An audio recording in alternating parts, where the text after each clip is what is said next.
Mesdames et messieurs, vous pouvez vérifier sur vos smartphones ou montres, il est 17h00. Voilà, la ponctualité, voilà, mademoiselle vérifie en plus, voilà, très bien, voilà. Et donc nous allons pouvoir enchaîner avec la prochaine conférence, la dernière de la journée, et pas des moindres, puisque nous allons être une fois de plus, on va dire, en plein dans le vif du sujet au niveau contexte, puisque le sujet avec Mathias Werner consiste à échanger sur le fait de gérer une entreprise de construction de piscine, et en l'occurrence en période de crise. Alors avec l'année qui nous attend l'année prochaine, alors est-ce qu'on va parler d'année de crise, mais en tout cas une année qui sera peut-être moins dynamique que ce qu'on a connu sur ces dernières années. Alors comment effectivement gérer l'organisation de son entreprise, comment gérer effectivement l'aspect des formations et justement s'orienter peut-être vers de l'innovation pour faire face à ces moments qui peuvent être un petit peu tendus.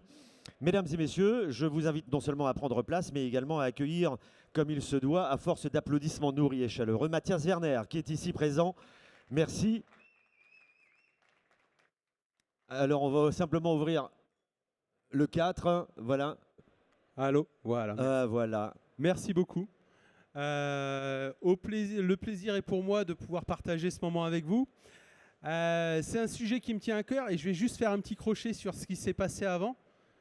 Les apprentis, vous avez un ancien apprenti, 1998, à l'époque où on n'avait que 2 écoles.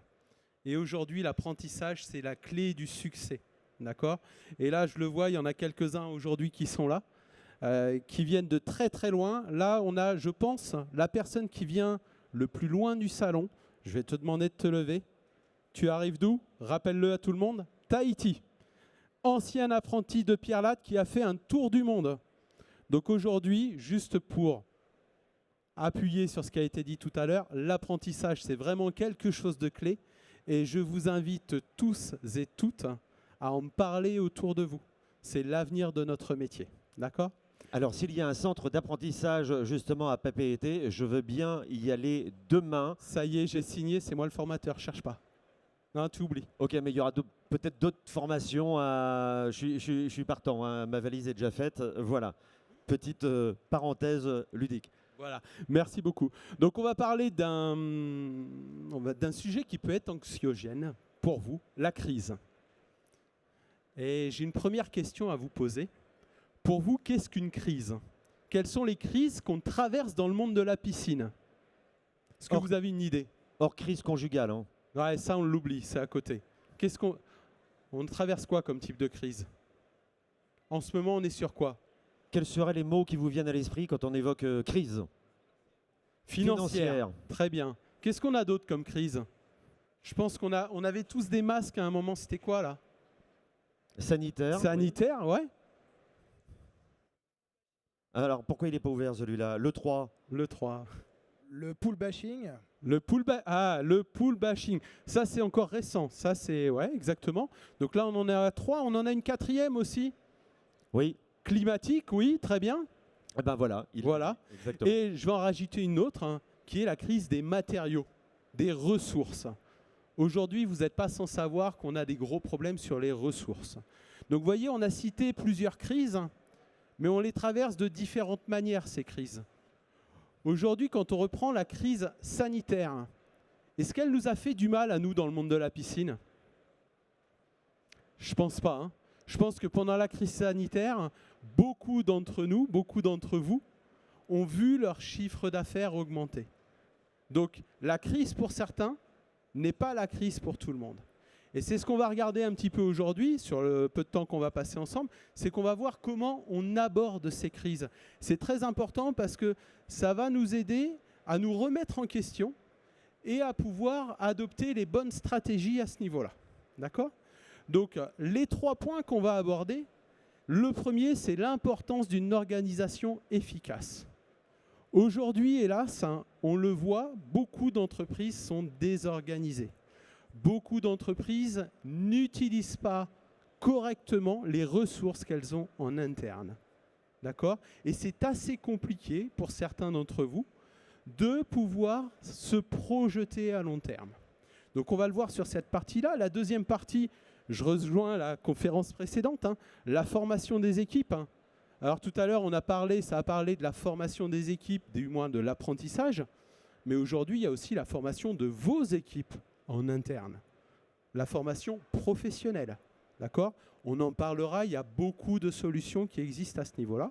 Et enfin, pour pouvoir sortir d'une crise, souvent de fois, c'est l'occasion d'innover. Quels sont les moyens que vous mettez en place pour innover? Quels sont les produits que vous allez chercher pour pouvoir innover? Donc voilà un petit peu les 3 grands thèmes qu'on va balayer tous ensemble. Et je compte sur vous pour participer lors de cette conférence. Alors le premier, l'importance d'une organisation efficace. Aujourd'hui, comment gérez-vous votre entreprise? Quel logiciel utilisez-vous? Aujourd'hui, je vois, hélas, beaucoup d'entreprises qui gèrent à la petite semaine, comme on dit. C'est-à-dire que c'est une entreprise qui est spécialisée dans la construction et elle n'a géré ces éléments qu'au jour le jour.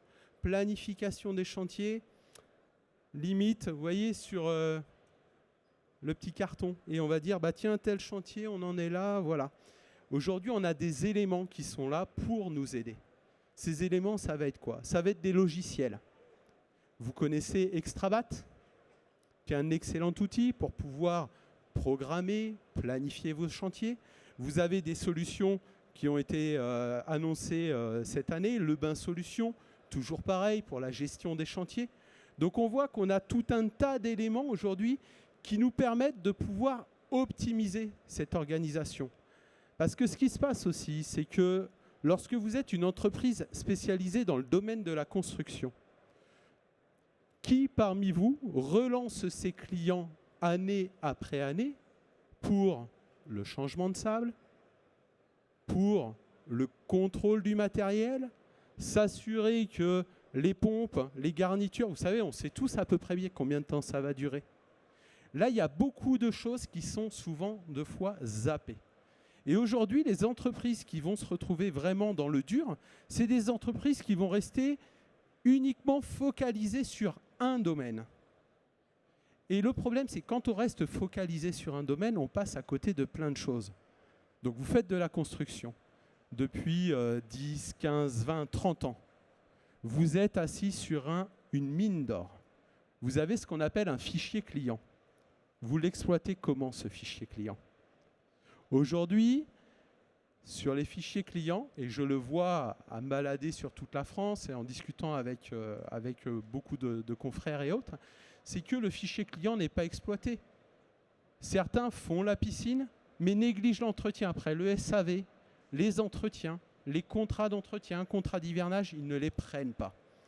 Et là, on a vraiment quelque chose, une niche, une manne financière à aller chercher.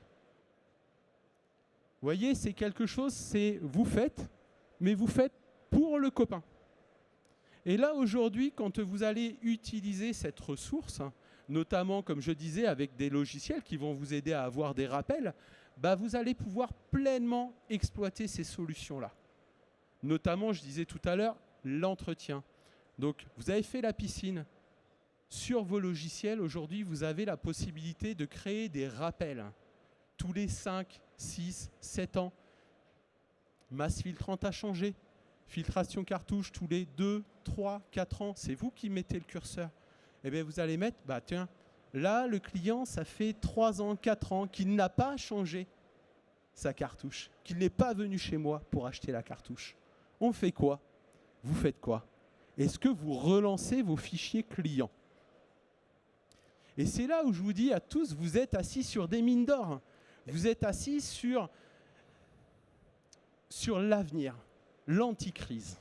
Est-ce qu'on ne peut pas faire un petit sondage, justement, à main levée, hein, ça reste anonyme parce qu'on n'a pas forcément les noms de chacun. Je ne vous connais pas. Mais qui, justement, qui utilise son fichier client régulièrement?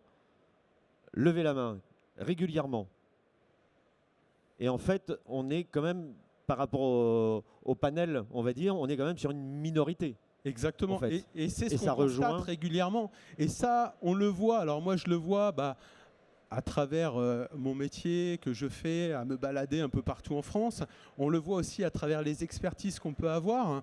Les différents centres de formation le voient parce que souvent de fois, quand les centres de formation interviennent, les différentes écoles aux quatre coins de la France, on balance un apprenti et puis on va se dire, bon bah lui, on va lui faire que du passage de balai, des bricoles.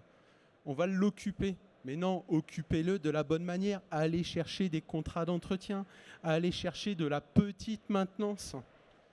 Toutes ces petites choses-là, ça vous permet rapidement de combler une masse de travail. Aujourd'hui, je vous propose une chose. C'est demain, lorsque vous allez rentrer dans les entreprises, la semaine prochaine, vous prenez le fichier client et vous regardez, vous faites un mailing à vos clients qui ont une piscine depuis plus de 5 ans. Vous faites la fourchette entre 5 et 10 ans.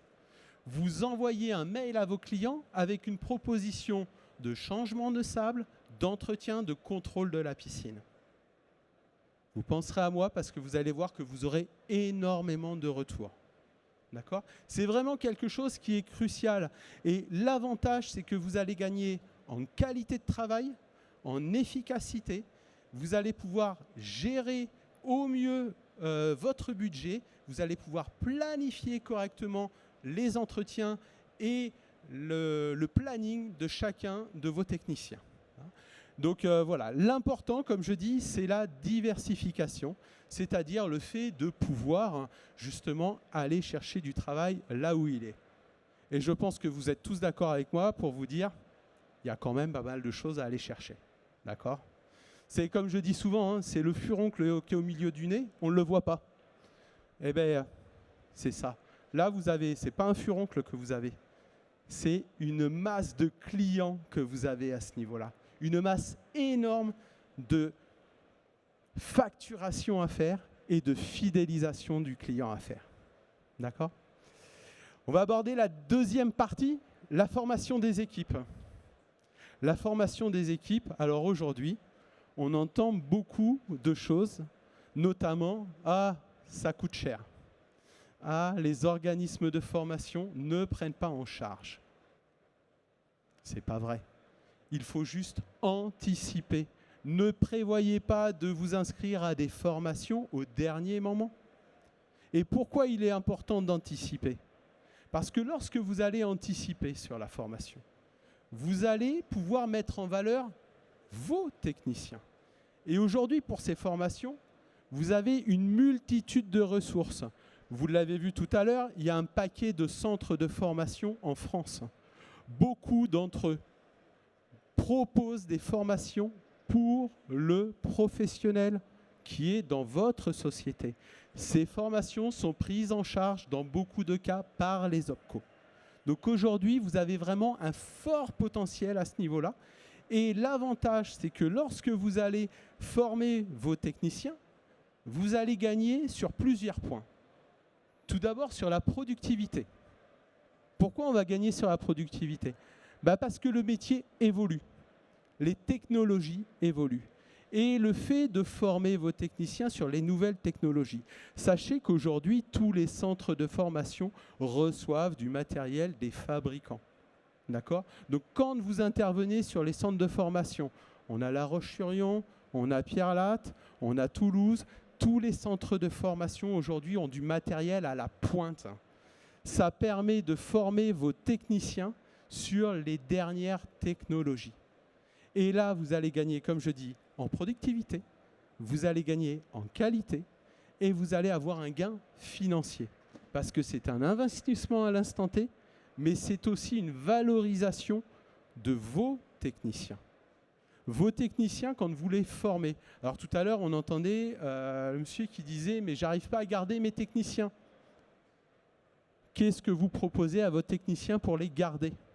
Est-ce que vous leur proposez des formations? Petite question, l'habilitation électrique. Dans vos entreprises, est-ce que vous avez du personnel qui a son habilitation électrique, l'ABR? Vous pouvez lever le doigt, ceux qui ont l'ABR? Vous voyez, il n'y a pas tant de monde que ça. Ça, c'est des formations qui sont organisées au plus près de chez vous. C'est des formations qui sont faites sur 2 jours en général. Et sachez que tous les centres de formation proposent des formations dédiées à votre métier. C'est-à-dire que je prends l'exemple de l'ABR, mais l'ABR, lorsqu'elle est faite sur des centres de formation spécialisés dans le monde de la piscine, vous avez des formations avec du matériel de piscine, avec de la manipulation sur du matériel de piscine, et notamment sur les derniers traitements. Et on vous montre quoi? L'asservissement, les interdits, les priorités chauffage. Vous avez tout un tas d'éléments qui sont à votre disposition pour pouvoir justement vous former et aider vos techniciens à s'épanouir dans votre entreprise, et vous allez, en même temps que vous allez faire ça, les fidéliser. D'accord? Donc ça, c'est vraiment un point super important. La formation aujourd'hui, je pense très honnêtement que c'est la clé du succès pour traverser la crise. Et comme on me dit des fois, ah ouais, mais c'est la crise, tu vois, on n'a pas le temps, on préfère aller sur un chantier. Un jour ou 2 ou 3 dans l'année où vous envoyez vos techniciens en formation, c'est loin d'être une perte de temps. C'est un gain de temps parce qu'ils seront beaucoup plus efficaces à long terme sur les chantiers. Et le deuxième point, c'est que vous allez fidéliser vos techniciens. Et on va répondre au problème de tout à l'heure, c'est-à-dire que le technicien se sent valorisé, il se sent bien dans l'entreprise et il va y rester. Maintenant, l'innovation. L'innovation, petite question, quand on parle d'innovation, vous pensez à quoi? Petite idée, allez. Innovation, tu penses à quoi? Un mot-clé. Si on peut passer, on va faire passer le micro. C'est bon? Ouais. Les piscines connectées? Piscine connectée? Piscine connectée, très bien, piscine connectée. Qu'est-ce qu'on peut avoir d'autre comme innovation? Allez, à votre avis? On a le petit jeune au bout.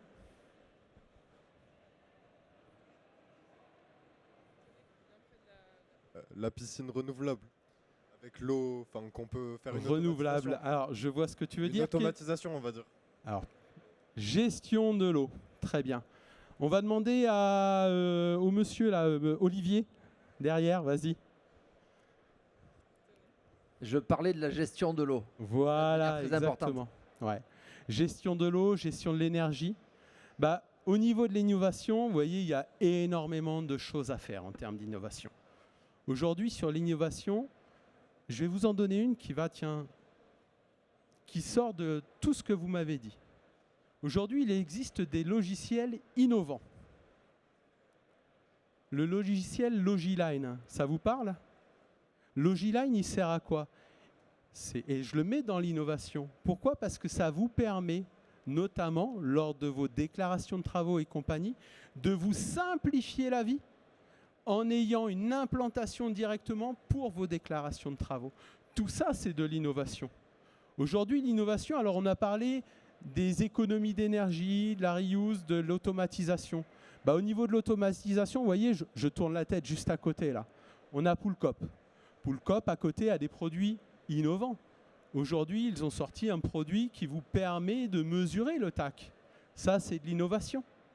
Aujourd'hui, vous avez des sociétés, par exemple comme Waterbox, qui vous créent des box tout équipées, avec tout le matériel. Vous avez différentes sociétés, notamment la Vito sur les systèmes automatiques. Vous avez Pentair, Eward. J'ai vu tout à l'heure Espa. Espa a innové aussi avec la pompe de rénovation. Donc vous voyez, quand on parle d'innovation, on va parler de beaucoup de choses. Mais il y a un point important à mettre en avant et qui va plaire à vos clients. C'est l'économie d'énergie. Aujourd'hui, qu'est-ce que vous utilisez pour valoriser vos bassins et pour mettre en avant l'économie d'énergie? Quels sont les éléments que vous allez mettre en avant? Ben, par exemple, la piscine autonome. La piscine autonome, ça va être quoi? Ben, ça va être l'utilisation de récupérateurs d'eau. Ça va être, comme assorti polytropique, des panneaux solaires. Vous voyez, pour pouvoir gérer automatiquement la consommation de la pompe à chaleur, la consommation des pompes. Donc on voit qu'aujourd'hui, on a beaucoup de choses que l'on peut utiliser pour faire face à la crise. Et je rappelle aussi un truc, c'est que le fait d'innover, c'est fini la piscine à papa, hein, où on avait 2 skimmers, 3 refoulements, une bande de fond, un filtre, une pompe. Aujourd'hui, votre intérêt, il est où? Il est d'aller chercher la valorisation de votre produit. Donc vous allez la chercher comment? En innovant, avec de l'automatisation pour le traitement, avec, tiens, les pompes à vitesse variable. À main levée comme ça, qui utilise des pompes à vitesse variable? Ah, ça rentre un peu plus dans les mœurs, vous voyez? Mais vous l'utilisez depuis quand? Il y a 5 ans. Est-ce que vous utilisiez la pompe à vitesse variable il y a 5 ans? Très peu. D'accord? 2. Voilà. Bon, pas énormément. Et pourtant, vous voyez, tout ça, c'est des innovations. Et l'avantage, c'est que quand vous allez vendre une pompe à vitesse variable, vous allez vendre une pompe avec une valeur ajoutée. Contrairement à une pompe on-off qui se vendait à des prix, on va dire, à l'épacrette, la pompe à vitesse variable aujourd'hui, c'est une vraie valeur ajoutée qui vont vous permettre de vous différencier et qui va vous permettre de vendre des économies d'énergie à vos clients. Et quand je parle de la pompe à vitesse variable, je refais un petit tour sur le slide précédent, sur la formation. Aujourd'hui, est-ce que vous avez été formé pour régler correctement vos pompes à vitesse variable? Comment vous utilisez la pompe à vitesse variable? Vous voyez, c'est toutes ces petites choses qui permettent aujourd'hui de pouvoir se différencier et de pouvoir sortir de la crise. Et donc, comme on dit, la crise, ce n'est pas le méchant. La crise, c'est un moment, c'est un passage. Pour les plus anciens d'entre vous, vous l'avez vécu, hein, la piscine, ça fait des années, ça fait des dents de scie. Justement, profitons de ces moments de crise pour nous remettre en question, pour nous former. Donc, on l'a vu tout à l'heure, il y a différents centres de formation pour innover. Chaque crise est l'occasion d'innover. Aujourd'hui, il y a un produit qui a été récompensé, qui a pris le 3e prix. C'est Novpool avec des plaquettes, d'accord, pour le traitement de l'eau. Est-ce que vous avez été voir le produit? Parce qu'on se dit, ouais, c'est quoi ces petites plaquettes? Mais allez voir, parce que là, vous allez voir qu'il y a de l'innovation. Vous voyez, donc, il y a plein de choses. Je vois qu'il y a des gens d'Extrabat devant. N'hésitez pas à aller les voir. Parce que sur leur solution, ils vont vous aider à optimiser votre productivité. Ils vont vous aider à optimiser votre fichier client pour pouvoir assurer un meilleur développement et traverser la crise de manière beaucoup plus sécuritaire. Eh bien, ça c'est dit. En tout cas, de façon justement avec un vrai enthousiasme. Merci d'avoir joué le jeu justement quand on vous demandait d'avoir un petit peu la tendance dans la salle. J'imagine que ça vous interpelle, que peut-être que ça vous fait vous poser des questions. Profitons de la présence de Mathias justement, peut-être pour l'interroger, ou alors vous faire part un peu de vos remarques. Moi, j'allais rebondir et justement, peut-être que ça va aussi dans le sens, alors au-delà de la formation et de l'innovation, et d'ailleurs l'innovation n'est peut-être pas forcément que la dernière technologie, l'innovation c'est peut-être aussi une façon différente d'approcher et d'aller vers son client. On sait également que alors l'année 2025 va être un peu mitigée, si je puis dire. Et justement, pour faire lien avec la formation, mais surtout l'innovation, est-ce que ce marché de la rénovation qui est en plein essor n'est pas une opportunité, puisque la construction va peut-être être un petit peu ralentie? Est-ce que justement, il ne faut pas profiter de ce large marché de la rénovation, qui est un grand parc, justement, à prendre en considération, donc du coup avec le fichier client, Voilà. et ensuite, pour optimiser la piscine à papa, justement, ou à grand-papa, eh bien, apporter. Alors, on sait que grand-papa qui a 80 ans, lui, non, de toute façon, ça marche bien comme ça, j'ai tout le temps fait comme ça, il n'y a pas de raison que ça change. Mais justement, peut-être qu'il y a. Mais il y a des choses à faire. Hein. Voilà, des choses à faire et peut-être changement de mentalité, et peut-être en venant des professionnels que vous êtes, persuader le client pour une optimisation et vendre des économies, comme tu le disais si bien. Là, on va prendre le cas que tu as cité, hein, donc le fichier client, la piscine à papa qui a 15-20 ans. Ces piscines-là, aujourd'hui, en termes d'innovation, vous avez un impact énorme.